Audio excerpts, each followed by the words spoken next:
नमस्कार। ज्योतिष ज्ञान विज्ञान चैनल पर आपका स्वागत है। हम बात कर रहे हैं इस साल के सबसे बड़े राशि परिवर्तन के बारे में।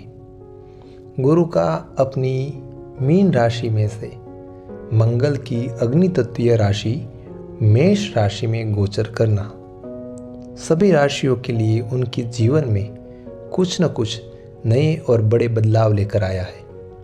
इससे पहले हमने मेष राशि और वृषभ राशि के बारे में चर्चा की है। आज हम राशियों के क्रम में तीसरी राशि मिथुन राशि के बारे में चर्चा करेंगे कि गुरु का यह गोचर मिथुन राशि वाले लोगों के लिए कैसा रहेगा। यदि आपका लग्न मिथुन है या फिर आपकी राशि मिथुन है या फिर आपको आपकी राशि नहीं पता है और आपकी नाम राशि मिथुन है, तो ऐसी अवस्था में यह गोचर या फिर यह वीडियो आपके लिए है। गुरु जिससे ज्ञान, विद्या, विवाह, संतान, व्यापार का कारक माना गया है। 9 ग्रहों में से गुरु सबसे शुभ ग्रह माने गए हैं। देवों के गुरु होने के कारण, सबसे शुभ ग्रह होने के कारण इनकी शुभता है वह देखते ही बनती है।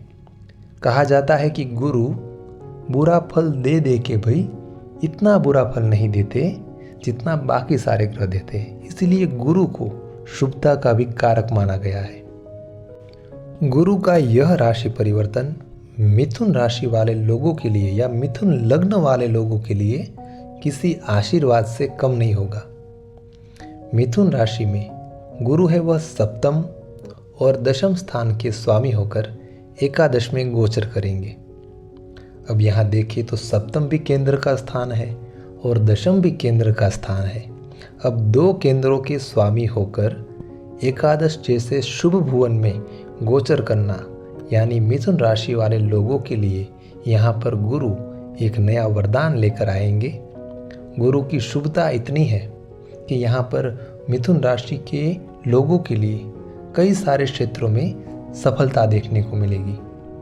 अब ऐसा भी कहा जाता है कि एकादश भुवन में 9 के 9 ग्रह हमेशा ही शुभ फल देते हैं। एकादश भुवन को इतना शुभ माना गया है कि वहाँ पर ज़्यादातर ग्रह है वह अपना बुरा प्रभाव नहीं देते।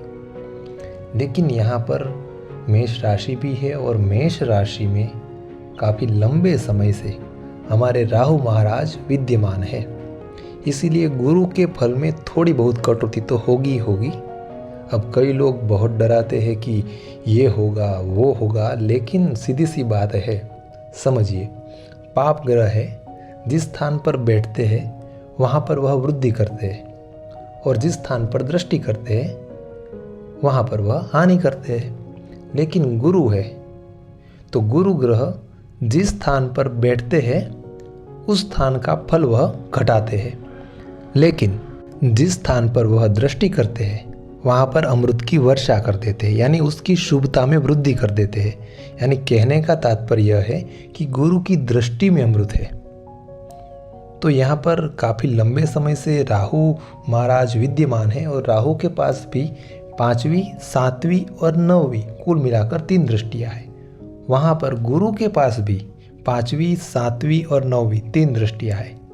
यानी कहने का सीधा ही मतलब है कि एकादश भुवन में बैठे गुरु है वह जहाँ पर राहु आज तक खराब फल दे रहे थे या फिर हानि कर रहे थे उसी स्थानों को शुद्ध करेंगे और उस स्थान पर उसकी शुभता में वृद्धि करेंगे।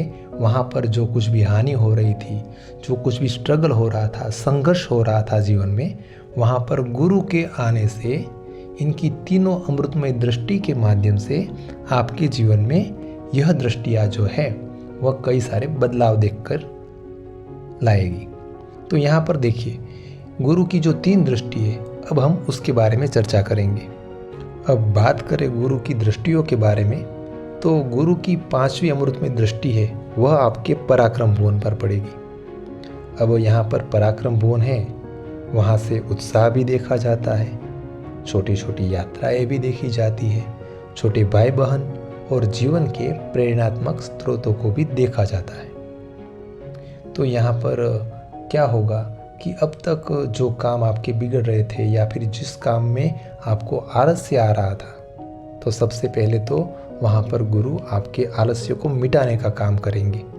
यानी कहने का तात्पर्य है, आपके जीवन में एक नई ऊर्जा का संचार आपको देखने को मिलेगा। आपका काम में मन लगेगा।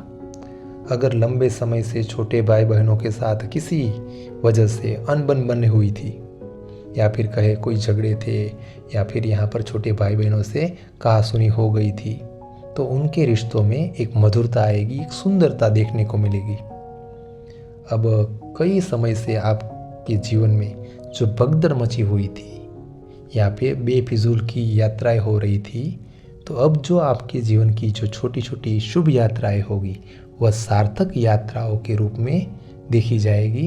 यानी आपके जीवन में अच्छी यात्राओं का एक दौर चलेगा, अच्छे प्रवास होंगे, अच्छी यात्राएं होगी। और सबसे बड़ी बात, आपके जीवन में उत्साह में, ऊर्जा में वृद्धि होगी। जीवन में आपको आगे बढ़ने में प्रेरणा मिलेगी।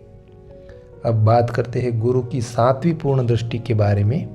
तो गुरु की 7वीं पूर्ण दृष्टि आपके 5वें स्थान पर पड़ेगी, जो कि विद्या का स्थान कहा गया है, ज्ञान का स्थान कहा गया है, प्रेम और हमारे आराध्य इष्ट का स्थान कहा गया है। तो इन क्षेत्रों में राहु महाराज जो हानि कर रहे थे, गुरु के यहाँ पर आने से उन क्षेत्रों में आपको सहायता मिलेगी। यानी गुरु आपके सहायक के तौर पर काम करेंगे। अब कहीं से आपको विद्या प्राप्ति में दिक्कतें आ रही थी, मान लीजिए 5वां स्थान है, वह विद्या का भी स्थान कहा गया है, तो विद्या प्राप्ति में कोई व्यवधान आ रहा था या फिर कहे उसमें सफलता नहीं मिल रही थी, किसी वजह से विद्या प्राप्ति के क्षेत्रों में आपका झुकाव है वह थोड़ा सा कम हो गया था, या फिर किसी भी वजह से पढ़ाई में दिक्कतें आ रही थी या पढ़ाई रुक गई थी, तो उसमें आपको अब सफलता मिलेगी। लंबे समय से किसी के साथ रिश्ते में थे, प्रेम में थे, रिलेशनशिप में थे और कोई अनबन बनी हुई थी, बात नहीं हो रही थी, या फिर रिश्तों में कड़वाहट आ गई थी, कहासुनी हो गई थी, तो वहाँ पर रिश्तों में आपको खुशियाँ देखने को मिलेगी। किसी बात को लेकर झगड़ा हो गया था या वहाँ पर आपको कोई रिश्तों में तीसरे व्यक्ति के आने की वजह से आपके दोनों के रिश्तों में कड़वाहट आ गई थी, तो वहाँ पर आपको रिश्ते बनते नज़र आएंगे, आपकी बात बनती नज़र आएगी। कोई आपका जीवन साथी या फिर कहे कोई प्रिय पात्र जो है वो आपसे दूर चला गया था, तो ऐसे क्षेत्रों में आपको उसके साथ, उसके सहकार या फिर कहे उसके साथ रिलेशनशिप में आगे बढ़ने का मौका मिलेगा। यह गुरु की 7वीं अमृतमयी दृष्टि का प्रभाव रहेगा।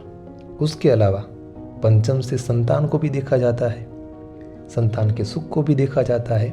तो अगर शादीशुदा लोग लंबे समय से संतान पाने की चाह रखे हुए थे या आप संतान प्राप्ति के लिए निरंतर प्रयत्नशील थे, तो आपको इसमें सफल होने के चांसेस और बढ़ जाएंगे। यानी कहना चाहे तो इतना कह सकते हैं कि घर में छोटे बच्चे की किलकारी सुनने का समय अब बहुत ही नज़दीक आ चुका है। इसके अलावा यदि लंबे समय से अपने इष्ट देव या कुल देवी से आप विमुख चल रहे थे, पूजा पाठ में मन नहीं लग रहा था, समय नहीं दे पा रहे थे, तो अब आपका यह समय स्थानुकूल होता नजर आएगा। किसी भी क्षेत्र में ज्ञान प्राप्त करना चाहते थे और आपको इसमें आगे बढ़ने के अवसर नहीं मिल रहे थे, तो यहाँ पर ज्ञान प्राप्ति आपके लिए सुलभ हो जाएगी, नए नए अवसर प्राप्त होंगे। बात करें यदि गुरु की 9वीं अमृतमयी दृष्टि के बारे में, तो गुरु की 9वीं अमृतमयी दृष्टि 7वें भुवन पर पड़ेगी। अब 7वां भुवन है, वहाँ पर देखें तो गुरु की स्वयं की राशि धनु राशि विद्यमान है और 7वां भुवन दर्शाता है भार्या को, यानी कि पत्नी को, या कहे मैरिज लाइफ को, पार्टनरशिप को, व्यवसाय को। और यहाँ पर गुरु की स्वयं की राशि होने के कारण इसके फल में भी वृद्धि हो जाएगी। जिस प्रकार कहे कि हम अपने घर को देखते हैं, या फिर जिस प्रकार कहे कि हम अपने प्यारे घर को देखते हैं तो हम खुश हो जाते हैं, उसी प्रकार एक सूत्र के आधार पर यदि कोई ग्रह अपनी स्वयं की राशि या अपने स्वयं के घर को देखेगा तो उसका जो फल है वह बढ़कर सामने आएगा।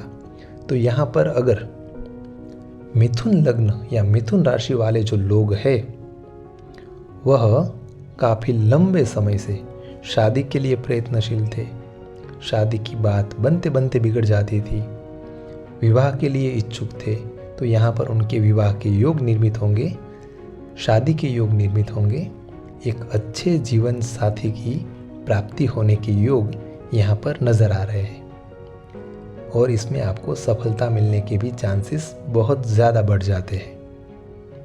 इसके अलावा मान लीजिए विदेश में कहीं आपका पैसा फंसा हुआ था और लंबे समय से आप राह देख रहे थे कि भाई ये पैसा आ जाए तो मैं कुछ अपने जीवन में इन्वेस्टमेंट करूं, तो यहाँ पर भी आपको वह पैसा कहीं ना कहीं किसी न किसी वजह से किसी न किसी व्यक्ति या गुरु के माध्यम से आपके जीवन में आता हुआ दिखाई दे रहा है।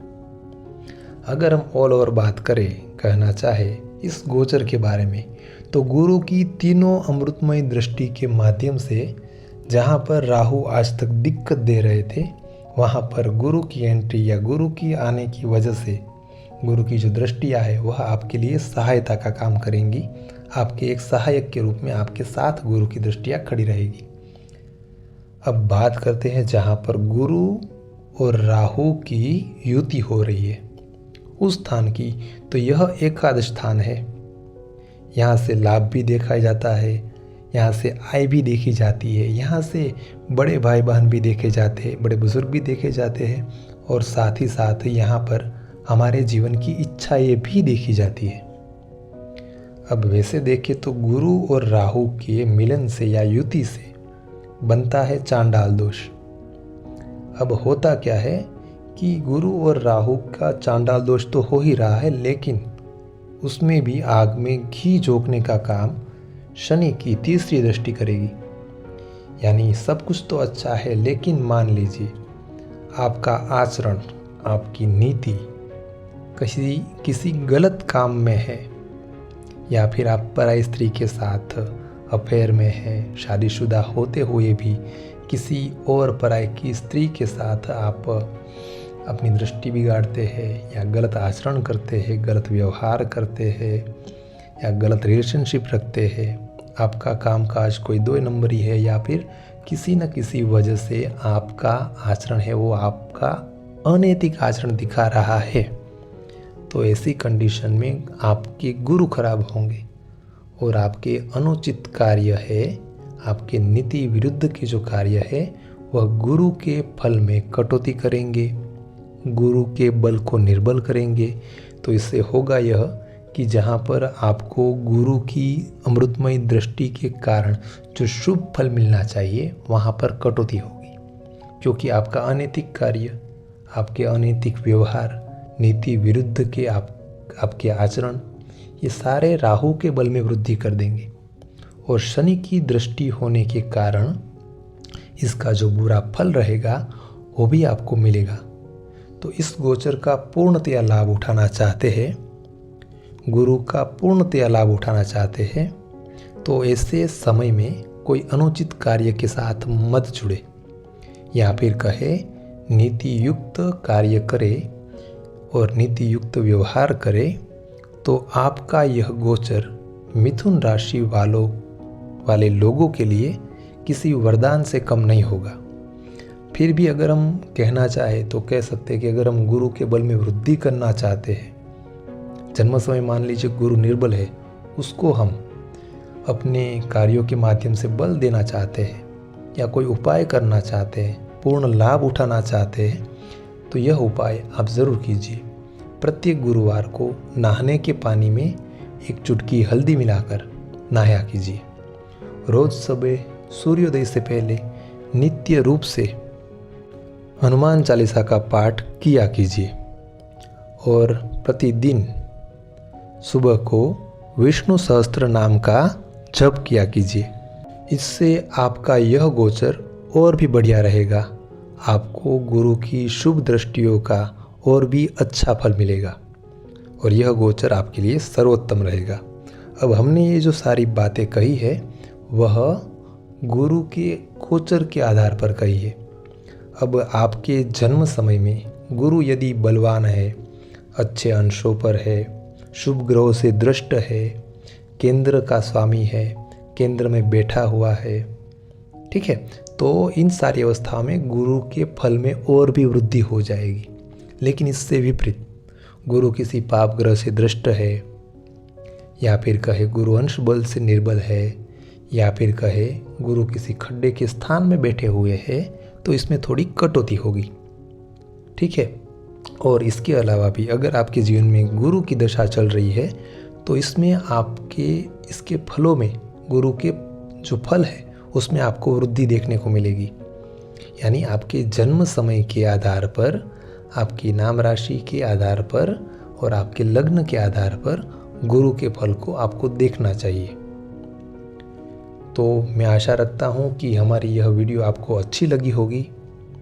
अगर आप चाहे तो हमारी वीडियो को लाइक करें, हमारे चैनल को सब्सक्राइब करें और अपने दोस्तों व रिश्तेदारों के साथ इसको शेयर भी करें। ऐसे ही वीडियो के माध्यम से हम और भी अच्छा कंटेंट आपके सामने रखने का प्रयास करेंगे। आपके लाइक और सब्सक्राइब हमें ऐसे वीडियो बनाने की नई प्रेरणा देंगे, तो हमारे लिए इतना ज़रूर कीजिए। अगर आपके कोई प्रश्न है तो आप कमेंट के माध्यम से हमसे पूछ सकते हैं। हम जितना हो सके उतना जल्दी आपको इसके उत्तर देने का प्रयास करेंगे। धन्यवाद। जय हिंद, जय भारत, जय सिया राम।